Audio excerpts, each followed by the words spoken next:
for me, work for me, work the body for me, what, work it, work it, get down, get down, get down, get down, get down, get down, get down,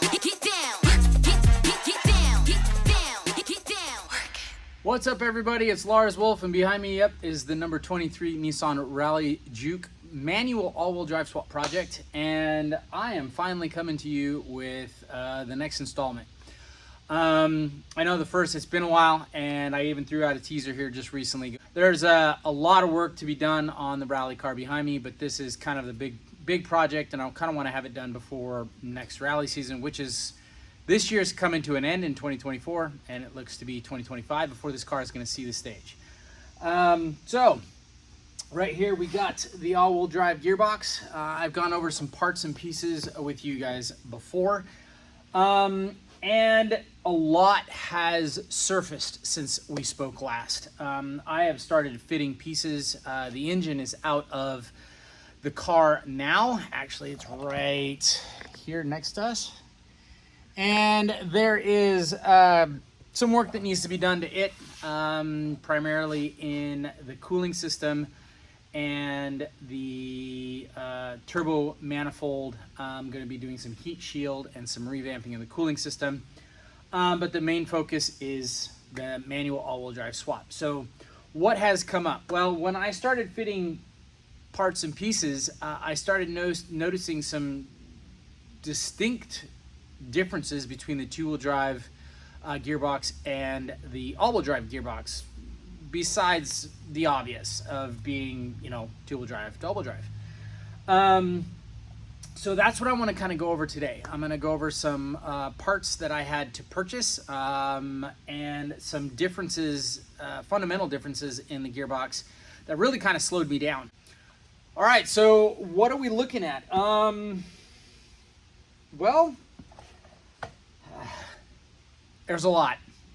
So why don't we just get started? I've got the two gearboxes set up right here, and I kind of, again, just want to go over what I found when I really started. I literally grabbed this thing to bolt up to the MR16 DDT right there, and I got kind of slapped in the face with all the changes, which, I expected some, but not this many, to be honest. And so far I've been able to find solutions for damn near all of them. So I'm gonna kind of focus on those and kind of show you the differences, because I want to share with you the pitfalls like I've always said I was going to, and that way you guys know you can figure out what you want to do. All right, so here we have the two gearboxes. This gearbox here is the non-RS Nissan JUKE gearbox. So this one does not come with a limited slip differential from the factory. This particular gearbox does have a limited slip differential in it from WaveTrack. I was able to source out a limited slip differential from WaveTrack that was for the Renault Clio Sport, and it bolts right into this thing.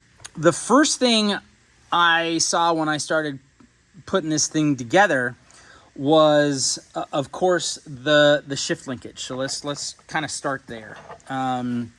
You see that there is this is the second shift gate, first to second, and then this is the switch over to go from reverse to sixth and all the others. But you can see its orientation, how the cables come in, one this way for this shift direction, and then one this way for this shift direction, right? So we come over here to this gearbox, and you see that it's actually completely different. So this shift mechanism is more like the Nismo RS style. So the transmission that has the factory limited slip differential. Cables come in this way, and a cable comes in from this way, and both levers are actuated longitudinally to the vehicle. That was the first thing I noticed. So I was planning on using the basic shift cables in the car when I'm really not going to be able to. So for you, you're going to have to source the Nismo RS shift cables. I don't think there's a difference between that one and the one that's in the car. I'm going to really check them out closely here later. Another thing that I checked was the motor mount location. So this location compared to this location. So I wanted to make sure that there wasn't some goofy, weird alignment on the motor mounts between the Xtrail T31 Xtrail and the J15 chassis. I literally measured from the center there to the edge of the bell housing, and that came to about 13 1/8 inches, and it is exactly the same on the all-wheel drive gearbox. So that's good news there. Next thing I noticed, I was fooling around and just about ready to grab this thing and huck it onto the engine when I noticed, I don't know if you can see it, but the shadow. See how this input shaft is in the shadow and this one is in the light? And then I noticed this machine surface right here and the flange, or the input for the CV, inner CV joint stub axle, and then I noticed this one. Not the same, and this is considerably set back, and this input shaft is considerably set back. And I went, we might have a problem. So I grabbed my straight edge, and I went like this, and yeah, you can see the snout of the input shaft sticks beyond the bell housing face, and that's a considerable thing, because when you come over here to the all-wheel drive gearbox, that's not the case.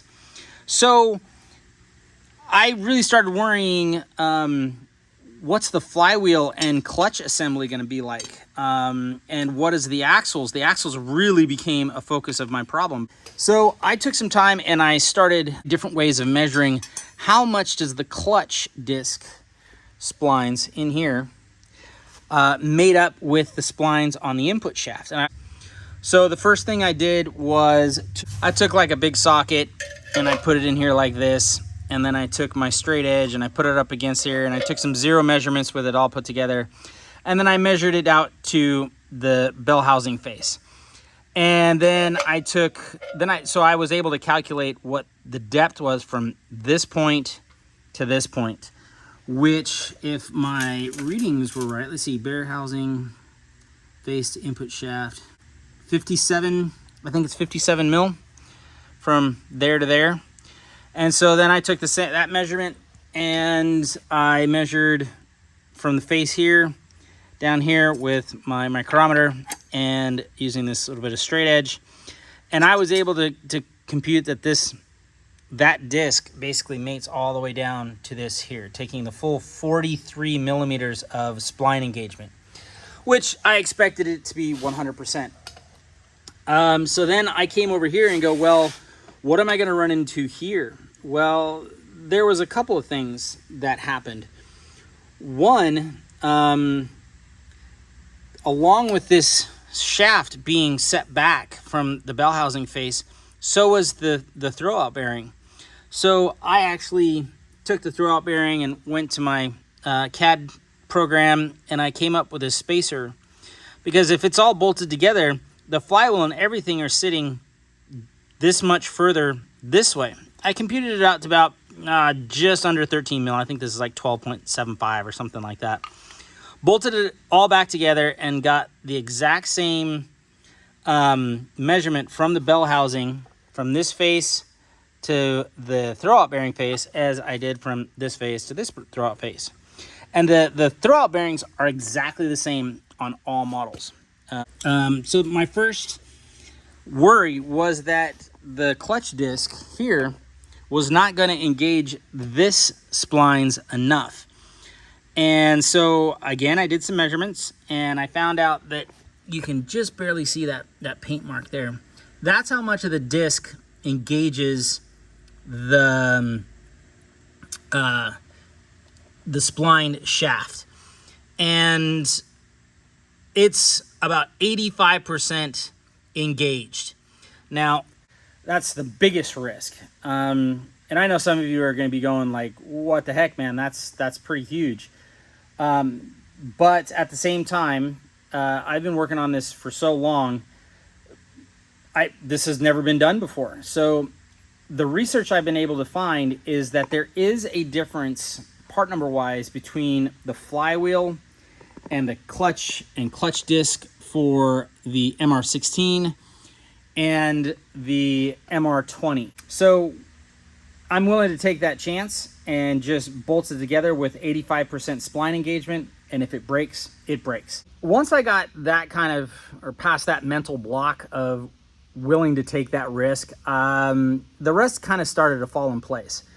So now that I know that I have enough spline engagement, I needed to know if the throwout bearing was going to work and how to get the throwout bearing to extend past the body of the gearbox far enough so you could hook up all the hydraulic clutch lines. And that's where this spacer that I kind of showed you before comes into play.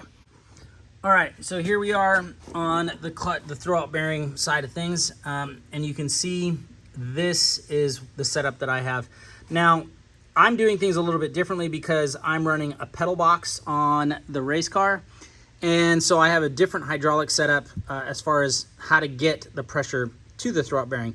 But the throwout bearing works exactly the same, so there's no reason to change with any type of motorsports version. You just got to get the fluid to this.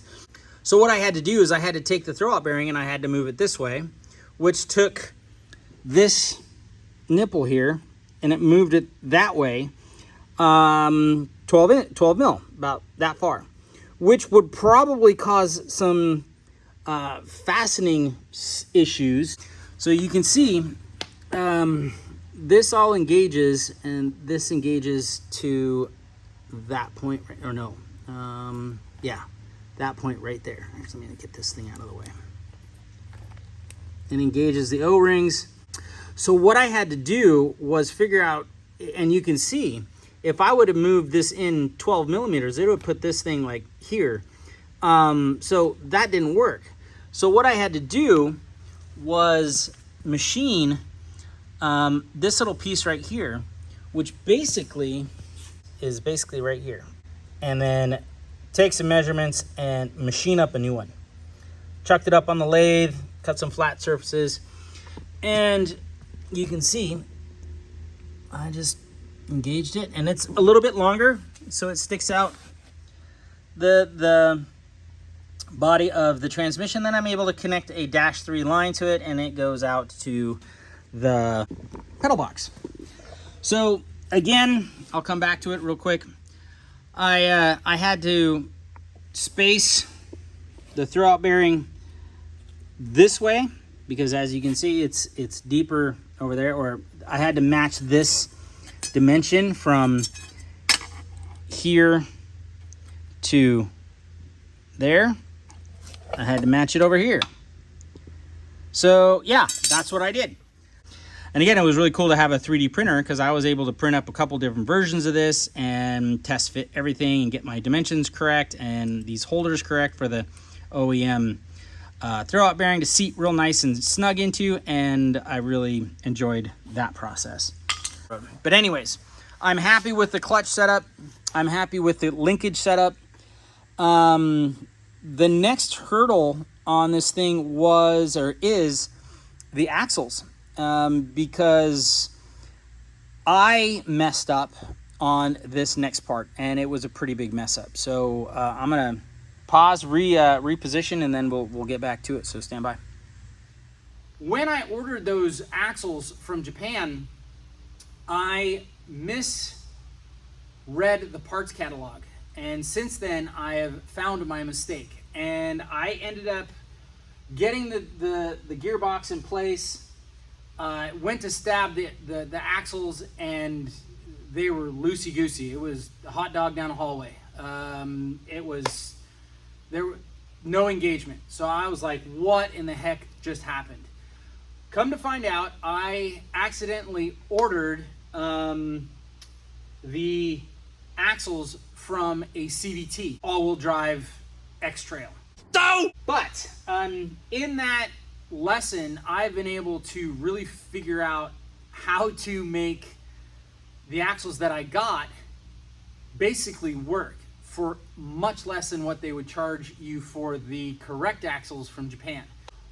Also, in this waiting process for us to get to this point, another person that was doing an all-wheel drive swap lost momentum on their project, and they sold me their parts. Now, they kind of did what I did, which was piece together what they thought was going to be the correct combination, and they used parts from the JUKE RS. One axle, the short axle, works, which kind of twisted me around a little bit, and it took me a while to organize everything so I could share this with you guys. So the short axle works on the entire gearbox setup. But the long axle was completely wrong. The solid shaft or the intermediate shaft is too short. The intermediate shaft support bearing is too large. The bracket in which that support's going to is the wrong size.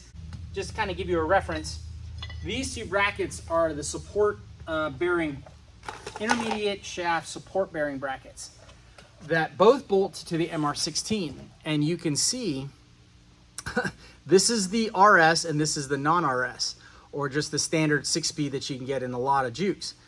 So I was like, well, what in the heck? What is the differences here? Why? And the only thing I can think of is that the Nismo RS has more horsepower. The gearbox has a limited slip differential. So there's more force. There's more radial forces being exerted on the half shaft and the surrounding components than there is on the base model 6-speed. So they had to beef up the center support bearing. They had to change the bracket. There's nothing in it besides the outer CV joint that I'd be able to use on the Juke, but it was a great reference point to know where things were. So what I want to go through now is the combination of axles that I'm going to use and the parts that you would have to modify or buy to modify cheaper axles, or more cost effective. They're not cheaper in the sense that they're lower quality. They're still all Nissan, but you can get them a lot more readily available. That takes us to where we are now, which is the axles that I got from Japan. And my issue was twofold. One, the bracket. The bracket is completely different for the all-wheel drive application. You can see. Totally different. These are still offered brand new in Japan. So you are gonna need this. With that said, once I got that, I was like, awesome, this is gonna go together. I bolted it to the engine and I went to go stab my CVT axle, which I thought was the all-wheel drive axle, and it was this much too short. So I went, oh my God, what have I done now? What have I got myself into? So I went back to the parts fish, and through about a week's worth of looking at the internet, I finally found the part I needed.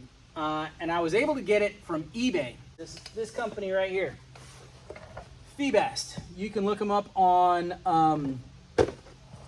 eBay, and they have the part numbers that you need.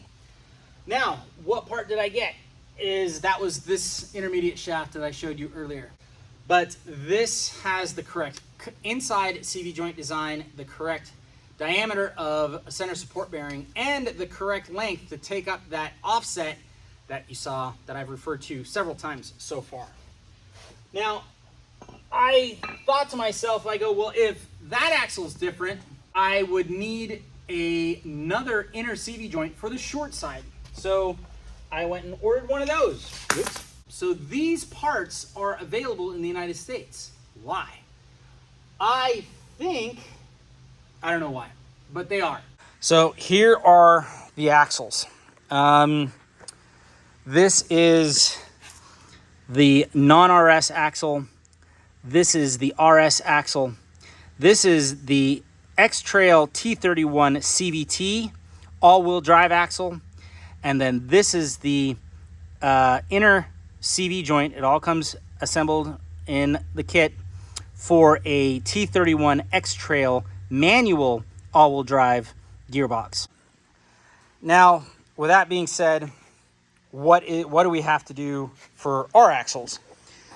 So this is the Xtrail, as I said, CVT. This is the correct axle for the all-wheel drive manual.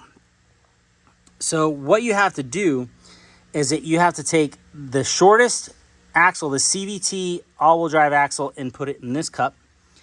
And then you have to take, you're either allowed the NISSAN JUKE RS axle, the left side, and use it, or you can take the T31 Xtrail CVT axle and change out the inner cup with the one here. Now, I'll show these part numbers so you guys have them. This is the part number. Oops, sorry. Here's part number 1. You're right there. And then here is part number 2 for the long and short axle for this. Okay? Now, you might be wondering, how did I make sure that the lengths were not going to interrupt or interfere? Because the axle length is actually really, really crucial.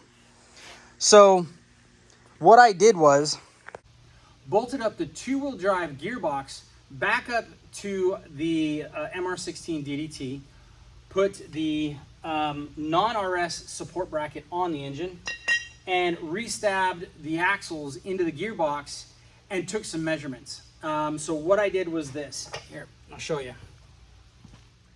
So the first thing you did is I took the two-wheel drive gearbox there, and I bolted it back up to the engine with the clutch and throw bearing and everything in place. And then I re-bolted this back to the side of the engine block. Let's put that away. And then stabbed the axles. And now the other thing I did here, as you can see, is I took some measurements with a square, and I wrote down where the end of the axle came to in reference to where the end of the pulley was. So here, I'm gonna grab my square. I'll show you. So basically I did something like this. I took the square, put it up here, and then, there we go. And then marked it, took this over here, marked it, and then measured this distance from there to there. And it came to like 17 or 16 and just under 17 inches or something like that. And then I did the same thing to the long axle side. And then, so this is the two-wheel drive axle. So then I removed that gearbox from the engine, and I bolted up that gearbox to the engine. And then I bolted that bracket up to the back of the engine, and I did that process again. And this time, the all-wheel drive axle, and I got this distance. And then I measured the plunge of the inner CV joint, and that's crucial to steering geometry and suspension articulation. So then I did the exact same thing on this side. And I have the all-wheel drive gearbox with the RS axle, and did the plunge on that. So I think I have well more than enough that I need to make that work. If I don't, that is a risk I'm willing to take, and I will address it once its car's put together and I go through more tests. What that is going to consist of me taking the springs off of the front shocks, reassembling the vehicle, and then going through steering geometry while it is going through its suspension articulation. It's going to be a long process, but that is the guaranteed way to know whether my axles are going to work, and that's when I'll share that with you. So that is way further on down the road. But that's how I figured out that the axles that I have, I can piece together and make work for this project. So basically the long story of it is, and I've gone into a lot of information, I've been all over the place, and I really do appreciate you guys sticking with me on my mind and how it's running a million miles an hour. But what I think you're gonna have to do, or what you can do, is one, is get the right axles. How about that? Two, if you don't, and you try to source out axles from the CVT because they are cheap, and they are a dime a dozen. And you can make the correct axles for this application. So what else do we got? The next piece, I think I'm gonna go towards the rear end and kind of show you some stuff there.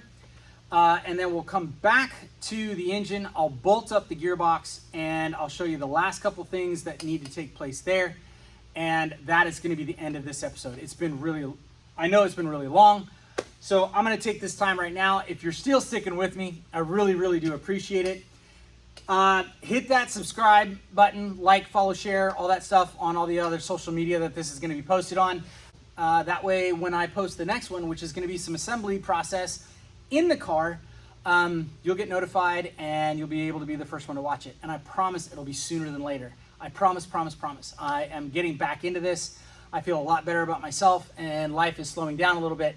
So I'll get to you guys back to this project really quick. So let's go to the rear of the car and I'll show you some of the issues and pitfalls that I've got going on there.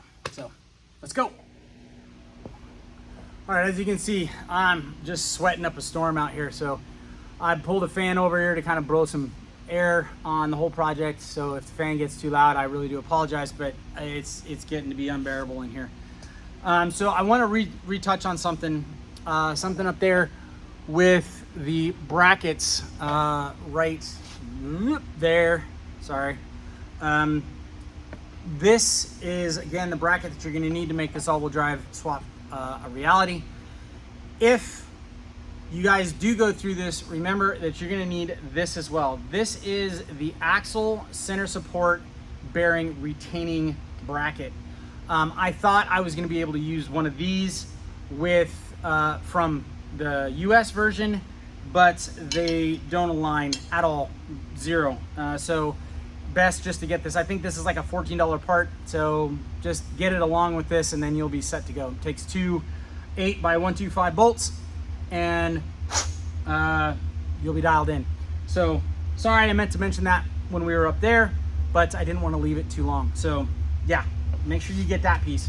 Again, I will post up in this video all the part numbers that I'm going over. I'll try to. I know I'm gonna miss one or two. So if you don't see something or you want to know a part number for something, hit me up.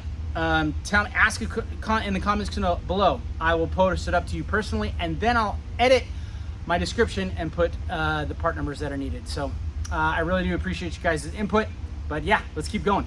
All right, so what's next? Well, it's the electronics. So this is the Nissan JUKE OEM all-wheel drive control module. It sits underneath the driver's seat. It's pretty basic, pretty simple. And you cannot use the OEM JUKE rear differential with this particular swap because of the gearing in the all-wheel drive gearbox. It just won't work. So you have to use the gearbox from Japan or the gearbox out of a Nissan Rogue. I just need to be able to get the power to the rear axle. I will figure out a limited slip differential for in here later, or a spool. I don't know yet, but this is all down the pipeline. First, I want to get the all-wheel drive up and running. So the electronics is only going to control this one clutch pack. Again, I think I've gone into a video, one of my previous videos, of breaking down the differences between a Volkswagen all-wheel drive system, a Subaru all-wheel drive system, and the Nissan all-wheel drive system. So if you want to check that out, I'll put the link right up there, and that will get you up to speed of where we're at now. So the electronics, which is where I was going with this, this is a standalone center clutch module. It's made by DCCD Pro. This little unit basically takes the place of this little unit And you can see it could probably mount right in the same location. Also, got this nifty little gauge that tells you how much the rear differential is being engaged. And then on top of that, where is it? I think this is a disengagement button. I'm not 100% sure yet. I haven't read the instructions. This is the G sensor, and here is the dial. And this can dial in the severity of the engagement, or how aggressive the clutch pack engages. 50-50 split, and put as much torque to the rear axle and the rear wheels as possible. Turn it down to 1, and it's gonna let the rears go along for the ride. I'm pretty sure you could probably turn it off with that dial. And that way you're just front wheel drive car in this particular application. I know these guys have built one of these and tested it on a Juke. And when I contacted them now 3 or 4 years ago, they said, we have no fear that this is gonna do exactly what you want it to. So there is the new electronics for the center differential. And again, once I get this all built into the car, I'll go over that install in a completely separate video. And we'll be right back to take a closer look at the differential mounted in the rear subframe. So be right back. Here's the rear differential. I'm gonna try to do this as efficiently as possible because I'm sure you guys are getting sick of my voice. So here is the rear differential. The couple things that you're definitely gonna need for this thing to work is keep the OEM harness that you get with it. Make sure you keep this, because that way you can connect the electronics to the center clutch and be real gentle with the harness that goes into that center clutch. You mess that up and this is basically a $400, $500 brick. So keep that with your harness and ECU setup. The next thing is this center bracket. Thankfully, when I got this differential from Japan, it came with the bracket for the Xtrail, and as you can see, won't work. So that means that the rear differential, or the rear subframe assembly, is in fact different. So that was a good find. So you're gonna need the Nissan Juke rear differential cross brace. Now I'm gonna build a custom one that is going to be a lot stronger. It doesn't have these floppy, you can see I'm sitting here bending them with my fingers, floppy rubber bushings. I'm gonna do kind of a solid mount. And then the difference, I'll show you this here in a minute over here on the subframe, on the modifications that need to take place at the back of the differential as well. And to the input flange. Again, the Nissan Juke has its input flange way back here because it doesn't have this clutch. These clutches are out here. So I just looked at a picture that I used for reference that I did happen to find when I was working on one, when I was working at the dealer. I lifted up a Nissan Juke that was all-wheel drive. I took some pictures, took some measurements, so at least I have that. And that's where this is gonna come into play. Now, if I flip this upside down, I took a measurement from the front of this face to the input flange of the rear differential. Now you can see that the input flange is about 1.5 inches back rearward of this surface. So if we put this here and we put this back about 1.5 inches, which I would say is going to be about there, you can see how much of the axle, the driveline is going to have to be removed to get this assembly to fit. There's no way really around that. But in essence, it all comes down to the rear axle location. Okay, so here is the same differential as over there, but loosely mounted up in its home or its location for in the rear subframe. Now, this bracket gets into this same location, but you can see that this mounts in there pretty good, except for this distance here. This is not even close to where the stock Juke rear differential mounts. But I did take another measurement, and that was where this axle mounts into this gearbox, or this differential like this. And On the stock Nissan Juke, I measured from approximately the center of the driveline to this location, which is going to be the biggest piece of interference. And it came to, I mean, within 1/8 of an inch of exactly where this center line, this axle center line needs to be.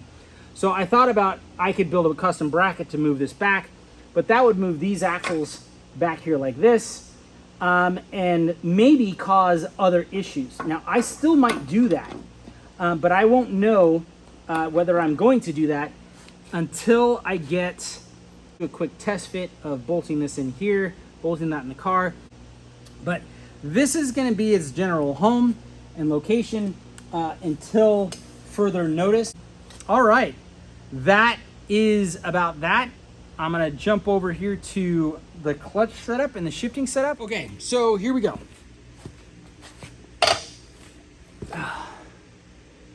Clutch and shifting. Let's do the shifter yet because it's easy. So this looks to be damn near the exact same as either manual. I'm not 100% sure. I will confirm it and get back to you guys. The shifting cables. This is kind of, I think, the big difference is that in the non-RS setup, these cables are much different lengths because one has to make a kind of a 90-degree turn to the gearbox like this to get the shifting to work. And so the routing in which they take is very different. So they have to make the cables longer. Last but not least, well, no, not last but not least, but the last part that we're going to go over is the clutch. This clutch, again, came from the person that lost momentum on their project. It is a 2J clutch, stage one clutch? Yeah, stage 1 clutch. Okay, so from what I can read on their website, it's a little stiffer pressure plate, still has an organic sprung disc, and it has a flywheel. I'm just not quite sure how this is all going to work in all-wheel drive mode. Because there's more grip being available, because we're putting torque down to 4 wheels instead of 2, the car is going to want to put more pressure on the clamping power of this particular item. So this is going to probably be the weak link at first, and we might have to go through a couple of clutches before we get dialed in on what's going to work here. There's the clutch. Those are the parts. Let's get back around and do some putting together. This is the fun part. Okay, so here we go. Now with the 2-wheel drive gearbox, I can literally hook that up in there by hand, throw it in my lap, and throw a bolt together. This heavy pig, though, I use my cherry picker on the pickup point. They give you a nifty little pickup point right on top of the gearbox, so you can lift it nice and easy and engage it onto the engine. So, yeah, here we go.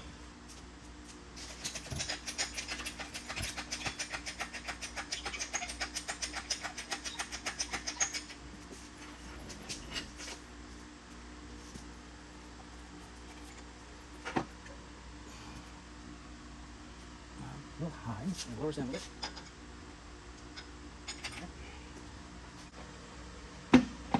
There we go.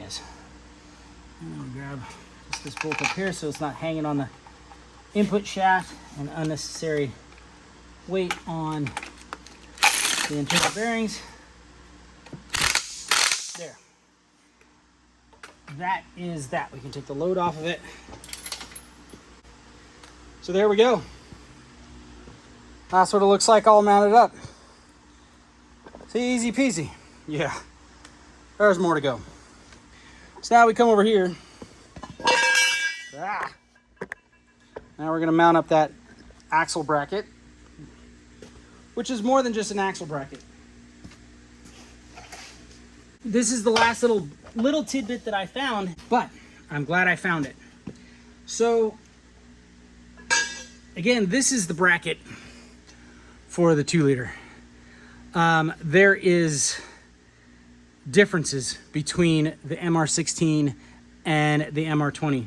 So when you put these things up here, this engages upper oil pan, engine block, and transfer case. And once you get this all bolted in, and you get this bolt started on the transfer case, you have to use this mounting hole. This one isn't used. This one is, this one is, this one is, this one down here is, and all those line up. This one, on the other hand, this was the very last thing I found. So I was sitting here looking, going, wow, it's all together. And I'm going, but wait, this is the oil return hole for the turbo. And this is going to interfere with the steel tube that comes down. And then it dawned on me, wait a minute. The steel tube that is the oil return line for the turbo has a bracket that comes over here and uses this bolt embossment to bolt it to the block. So you're even going to have to take the little foot off of this bracket to create space for the bracket that holds the hose, the oil return hose for the turbo. So there's still some modification that happens. It's because this bracket was never meant for a turbo application. It was only meant for an NA, MR20 NA application. So that's all. And then I've already told you about the bracket that goes down here. So the last thing I'll do is I'll take this step back here a little bit and I'll engage the axle to kind of have you see the fight that I fought. So first, we're going to use the axle that I got from Japan. This axle, and I slipped in here like this, and I got it in there like that, and put it in home. And I don't know if you can see it. I'm gonna take this. I'm gonna go back here like this, but it doesn't even come close. But it mounts real nice in there. It mounts perfectly in there. Oh man, I took the CV boots apart. No, it's all greasy. And that's why that axle doesn't work. But this distance from here to where it needs to be is okay. So we can use this part of the axle with the new inner CV joint and intermediate shaft that I just bought. This stuff is sharp too. Bleeding all over the place today. So last is this part from Febest, and he goes right in here, engages the differential. Nice. Now I'll take the camera out so you guys can see. It engages the gearbox. That's that. I can safely say that I've got a majority of this stuff figured out. I know this video has been incredibly long, but I've gone over a lot. This has been 2 years of collecting parts. And now is when the fabrication starts. The videos will be shorter. They'll be more frequent. And this is what I've been gearing up for, is exactly this. There is some other stuff that I do need to do to the engine before the engine is ready to all go, but I will be taking pictures of that whole process and posting them up.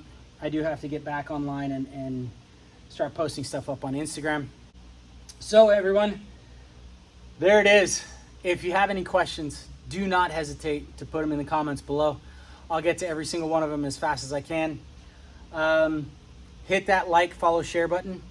And with the shares, that helps me the most, is if you like what you see here and you're part of a JUKE community, take this video, grab that link, dump it on the page that you don't think I'm on, or let me know what page you're on that I'm not.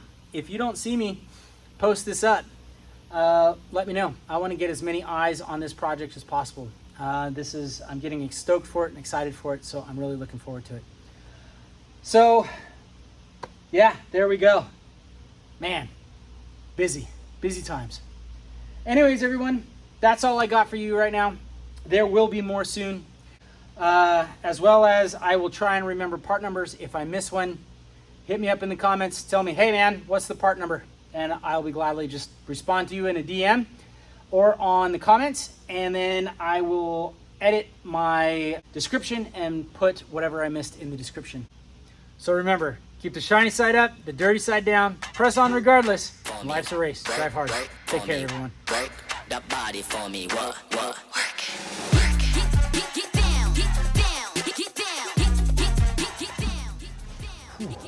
God damn, it's hot out here.